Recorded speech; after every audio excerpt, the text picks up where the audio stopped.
Hi everyone, welcome back to my channel.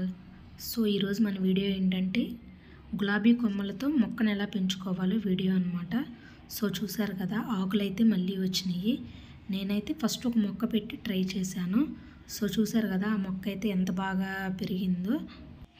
నేనైతే సాయిల్ని ఎలా prepare చేశానంటే vermi compost and normal soil రెండు కలిపి అయితే ఈ గులాబీ కొమ్మనైతే పెట్టాను. సో చూసారు ఎంత బాగా అయితే వచ్చిందో. మీకైతే చూపించడం కోసం అయితే కొమ్మ కూడా చూసారు కదా, ఇదైతే కొనుక్కొచ్చిన మొక్క అయితే కాదు, ఇదైతే కొమ్మతో పెట్టిన మొక్కే. సో ఇవైతే కనకాంబరం మొక్కలు చూసారు ఎంత బాగా పెరిగినాయో. ఇక్కడైతే కొంచెం పెయింటింగ్ వర్క్ జరుగుతుంది మేము ఉండే చోట, అందుకే మొక్కలు కొంచెం డల్ అయ్యాయి. నేనైతే వీటిని అమ్మ వాళ్ళ ఇంటి దగ్గర నుంచి అయితే తీసుకొచ్చి పెట్టాను. అప్పుడైతే చాలా చిన్న మొక్కలు, ఇప్పుడైతే మంచిగా గ్రో అయిపోయాయి. నేను అప్పుడైతే వీడియో షూట్ చేయలేదు. అండ్ 2 కుండీల్లో అయితే నేను గోంగూర సీడ్స్ అయితే వేశాను, చాలా బాగా వచ్చినాయి. అండ్ పుదీనా కొమ్మలు అయితే పెట్టాను అనమాట. సో చూసారు కదా ఎంత బాగా చిగురైతే వచ్చినాయో. మేము ఉండేది రెంటెడ్ హౌస్ కాబట్టి చాలా చిన్న ప్లేస్ అయితే ఉంది. నేనైతే ఇలా సింపుల్గా అయితే గ్రో చేసుకున్నాను.